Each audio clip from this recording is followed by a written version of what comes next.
kumuha tayo ng sosi. Punta tayo sa sasakyan. Maglilinis tayo kasi aalis tayo ngayong umaga. Papunta natin yung ating sasakyan doon. Garahe. Maglilinis tayo ngayong umaga. Papunta tayo ng mall at diretso ng Tagaytay. Bye-bye. Lisod ng gamay kay tungtong bangko. Ilinis natin yung ating sasakyan. Kasi mag-mall tayo ngayon, punas lang. Kasi kalilinis lang nung nakaraan yan. Dito naman tayo sa kabilang side. Aakyat tayo. Yan ang buhay ng company driver. 3 piraso yan. Para pagpunas maganda. Tapos na tayo magpunas. Ready na tayo. Bye-bye. For today's video, wala pang tao ngayon masyado. Aga pa. Mamaya pa ang mga tao rito. Pupunta para kumain. Tapos nagsimba. Andito na tayo sa loob ng mall. Mall. Wow. Escalator.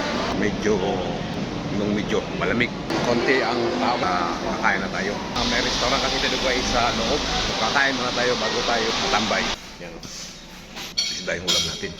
Yan. Masarap. Umul tayo magkarne kasi December. Nako, delikado. Tapos tayo kumain. Balik na naman tayo sa parking para maghintay. So may pusa. Sabi niya, akala niya bukas to.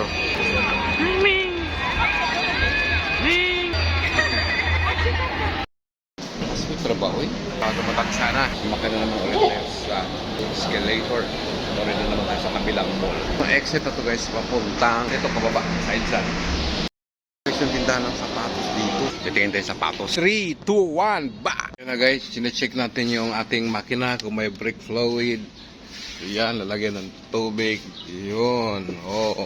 Pagkatapos nilang mag-mall dito sa Glorieta, diretso kami ng Tagaytay. Doon kami maglalans. Let's go! Ang lugar na pupunta namin. Siyempre, diyan kami maglalans. Dito kami ngayon sa Tagaytay. Wow!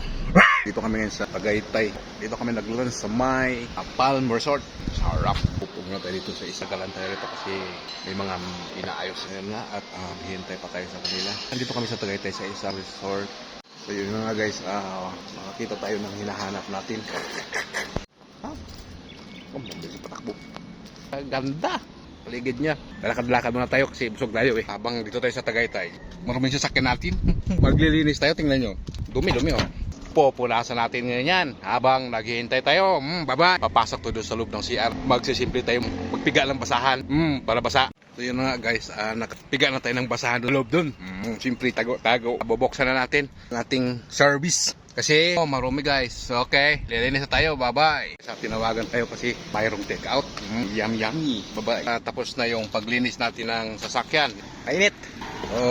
Tingnan nyo. Nilinis na natin. Madaming buhangin at saka maraming alip-kabok. Dito tayo nakalinis. Pinagpag para malinisan. Tapos na tayo maglinis guys. Babalik na tayo dun sa ating tatambayan. Ang view dito. Akyat. Sa kabila. Akyat din. Pababa. Lunch. Maghihintay tayo dito sa kanila hanggang mamaya. Block yung ilong ko. Bakit kayo nagkaganon? Mamaya pa kami, init na eh. Dapat kayo ng umaga. Sarap malamig. So, abangan lang ang iba pang update ko rito sa Tagaytay. Bye-bye. Guys, wala talagang medyo matatagalan tayo rito. Ayun na, at naghihintay pa tayo sa kanila. So guys, nandito kami sa Tagaytay sa isang resort.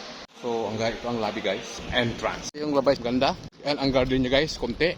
Nandito pa rin tayo sa Tagaytay. May dumating na helicopter. Ayun, sa malayo kung nakita nyo. Kararating lang.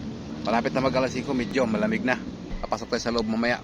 Baka tayo ay sipunin. Babalik na tayo sa ating sasakyan para maghintay. So yan guys, diyan kami na lunch.